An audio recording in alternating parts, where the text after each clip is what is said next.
তুই হাসপাতালে গিয়েছিলি? দেখলি দাদু ভাইকে সে কেমন আছে রে? কি অলক্ষণের কথা বল দেখিনি। হ্যাঁ, ফুলসজ্জার দিনে এরকম একটা অঘটন ঘটলো, এখন কবে ভালো হবে, কবে বাড়ি আসবে? হ্যাঁ রে ছোটন, তুই তো হাসপাতালে গিয়েছিলি, মিনুর সঙ্গে কি তোর ওখানে দেখা হলো? হ্যাঁ রে মিনু, নীল কেমন আছে রে? তোমরা সেটা মনে ওনার কাছ থেকে শুধিয়ে নাও, উনি ডাক্তারের সাথে কথা বলেছেন। বলছি আর বলবো বলেই তো আমি বাড়ি না গিয়ে সোজা এখানে এলাম জেঠিমা। হ্যাঁ রে মিনু, ওই শুভ আর মেজ বৌমাকে দেখেছি, তারাও তো গেছে। দেখবো না কেন, দেখেছি। মিনু, মিনুর গলা পাচ্ছি তখন থেকে। মিনু, মিনু, মিনু, এই তো মিনু এসছে। মিনু আজকে আমার জন্য কি এনেছিস? কি এনেছিস? হ্যাঁ কি রোজ রোজ তোমার জন্য কি আনবে বলে দেখিনি? হ্যাঁ, ওকে দেখলেই ভারী আমার জন্য কি এনেছি, এটা আনবি ওটা আনবি বলে বায়না করো। মরতে ভালোনি। আই বুড়ি, তোর থেকে চাইছি আমি। হ্যাঁ, তোর থেকে চাইছি, তোর থেকে কিছু চাইছি আমি। আমার রোজকের ভাই বোর থেকে চাইছি আমি। মিনু কি এনেছিস? দে না লো, দে না। ও তো ঠিকই বলেছে। আচ্ছা, মিনুর কাছে আবদার করছে, তুই রাগ গলাচ্ছিস কেন? এটা তো মিনুর আর ওর ব্যাপার। তুমি আর ওকে আল্লাহ দিও নি কদি, আল্লাহ দিও নি। সবাই ওকে আল্লাহ দিয়ে দিয়ে তার মাথা খাচ্ছে আর আমাকে ভুগতে হচ্ছে। কেউ তো আমাকে ছেড়ে কথা কয় না কো। তাহলে যে কেউ বলছো কেন? কেউ কাকে বলছো বুঝতে পারছো না নাকি? হ্যাঁ, কেউ মানে তো হলো গিয়ে তোমার নিজের ছেলে, তোমার এই নতুন নাচবো, আর হলো তোমার ওই বেকামুখী। হ্যাঁ, আমাদের মেজগিন্নিও এখন বাবা কমবার বাড়ে না কো। হ্যাঁ, সে তারও বার কিন্তু মন্দ হয় না। ও মিনু থাকতে কিনে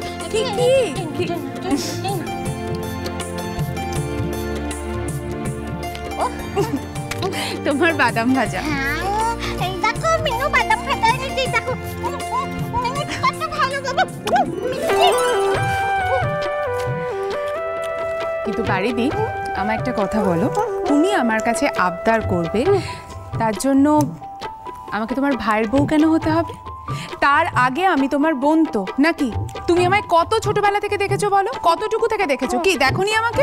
তাহলে তুই তখন এইটুখানি ছিলি। হ্যাঁ, আর তোর নাক দিয়ে সিগনি গাছ আর তোর নাক দেখাচ্ছিস মা, মনে আছে? হ্যাঁ, আমার মনে আছে। হয়েছে অনেক নাচ হয়েছে, এবার তুমি একটু চুপ করে দেখনি। হ্যাঁ, কাজের কথাটা একটু শুনতে দাও। উনি থাকলে মিনুর আর কোনো কথা বলার জয়ই নেই। নীল হয়তো শারীরিকভাবে অনেকটাই সামলে নিয়েছে, কিন্তু মনের দিক থেকে ছেলেটা ভালো নেই গো। তাই ওকে পুরোপুরি সুস্থ বলতে পারবো না। ইনফ্যাক্ট ডাক্তারবাবুও বলেছেন কাজলকে নিয়ে ওর মনের মধ্যে একটা অবসেশন চলছে। মানে কাজল যদি এই সময় নীলের কাছে থাকতে পারতো না, তাহলে নীল আরো তাড়াতাড়ি সুস্থ হয়ে উঠতো। কিন্তু কাজলের তো ওই হাসপাতাল চত্বরে থাকার উপায় নেই না। ওর সঙ্গে যা অসভ্যতা করেছে এরা। আচ্ছা ছুটকি, ওরা কি ওদের ছেলের ভালো মন্দটুকু বুঝতে পারছে না? ওরা আসলে ভয় পাচ্ছে শোনা জেঠি। ওরা ভাবছে কাজলকে যদি ওরা একবার অ্যালাউ করে, তাহলে নীল আর কাজল ছাড়া কিছু ভাবতেই পারবে না।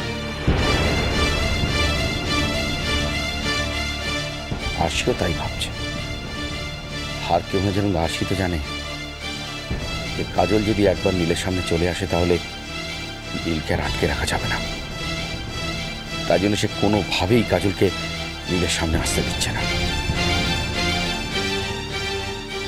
তবে নীল যদি শরীর সুস্থ করে বাড়িতে ফিরেও আসে, ওর মনটা কোনোদিন আর সুস্থ হবে না, আর কোনোদিনও ভালো হয়ে উঠবে না। এটাই হলো সব থেকে বড় সত্যি কথা।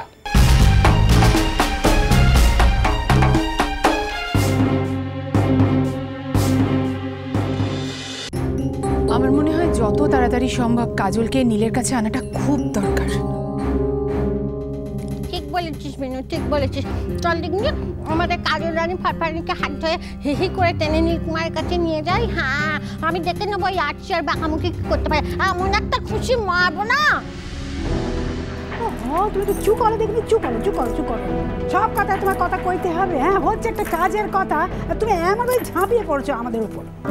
আবার চুপকা দিন না, চুপকা আর তো বক করলে ওকে কিন্তু বাপের বাড়ি পাঠিয়ে দেবো শোনা মা। তুই তো বলেছিলি 1 মাসের জন্য বাপের ঘরে যাবি, গেলি নি কেন? চল তো দেখছো কি রস দেখছো? ওর কথা বাদ দে না চুটকি। শোনো, আমি তোমার মতো কাণ্ড জ্ঞানহীন নয়। হ্যাঁ, আমার দাদ ভাই হাসপাতালে, তার বাবাতের অনুষ্ঠান ভালো করে হয়নি কো, সে এখন বাড়ি আসেনি কো, আমি দুধ দাঁড়িয়ে করে বাবার বাড়ি চলে যাবো। হ্যাঁ যাবো। আমার সময় হলে ঠিক যাবো। হ্যাঁ, তোমার তো কথা কইতে হবে নি। আচ্ছা, আপনি যে বললেন যেমন করেই হোক কাজলকে নীলের সামনে আনার আপনি চেষ্টা করবেন, কিন্তু সেটা কি করে সম্ভব? ও মামা দেখো, ও শোনা মা দেখো, ওদের না 2 দিন পর বিয়ে হবে, ওরা দুজনের স্বামী স্ত্রী হবে। আপনি কথা কইতে। ঠিক আছে, সব বুঝতে পেরেছি, তোমার সব কথা বুঝতে পেরেছি। এখন আসল কথাটা আমাদের শুনতে দাও মা। আমি সেই কথাটাই ভাবছি জেঠিমা। নীলকে দেখে আমার সত্যি ভালো লাগেনি গো। ও দিনকে দিন ভেতরে ভেতরে কেমন যেন ক্ষয়ে যাচ্ছে। দেখ না মিনু, তোর তো অসাধ্য কিচ্ছু নেই না, তুই তো সব পারিস। দেখ না যদি একটা উপায় বার করতে পারিস মা। হ্যাঁ, আমি কাজলের সঙ্গে দেখা করব। এক্ষেত্রে কাজল কি করবে? আর তাছাড়া বিয়ে হয়ে গেছে, সুতরাং নীলের কাছে, নীলের ঘরে কাজলকে ঢুকতে দেবে না আসি। আর তাকে তো উৎসাহ দেওয়ার লোকেরও অভাব নেই। তাছাড়া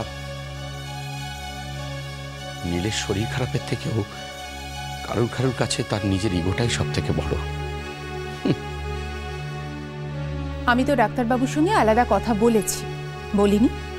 হ্যাঁ, কিন্তু তাতে আমি যখন বলছি যে আমি কাজলের সঙ্গে আলাদা দেখা করতে যাব, তখন কিছু একটা ভেবে নিশ্চয়ই বলছি, এমনি নিশ্চয়ই বলছি না, তাই না? আমলে যা ভাই, তুই তো দেখছি আমাদের মিনুর কাছে একেবারে কেঁচো হয়ে গেলিল। হ্যাঁ, তোকে কেমন ছাড়া ধমকে দিল দেখলি? হ্যাঁ রাঙা দিদি, বলে যা ভাই আবার নাজ্জা পাচ্ছে, দেখো মা, নাজ্জা একদম রাঙা হয়ে গেছে। বাড়িতে দেখ পিনু, যা করবি না একটু ভেবে চিন্তে করিস।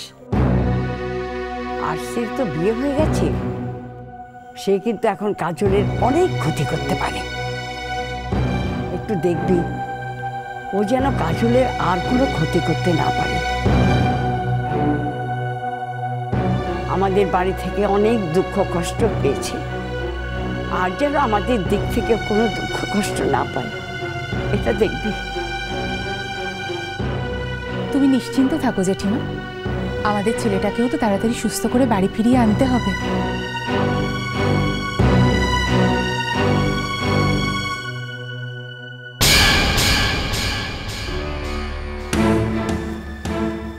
আরে মিনু, তুমি হসপিটাল থেকে সোজা এখানে এসছো? তখন তো বললে না তুমি আমাদের বাড়িতে আসছো। কেন গো মেজো বৌদি, বললে কি হতো? বারে এক জায়গাতে যখন আসছো তখন এক গাড়িতেই আসতে পারতে। আমরা তো ভাবলাম ছোটন তোমাকে বাড়িতে পৌঁছে দিয়ে তারপর ফিরবে। আমরা তো ভাবতেই পারিনি যে। তুমি এত ভাবো কেন বলো তো মেজো বৌদি? যে জিনিসগুলো নিয়ে না ভাবলেও চলে, সেগুলো নিয়ে শুধু ভেবে নিজের ব্রেনকে ট্যাক্সেশন দাও।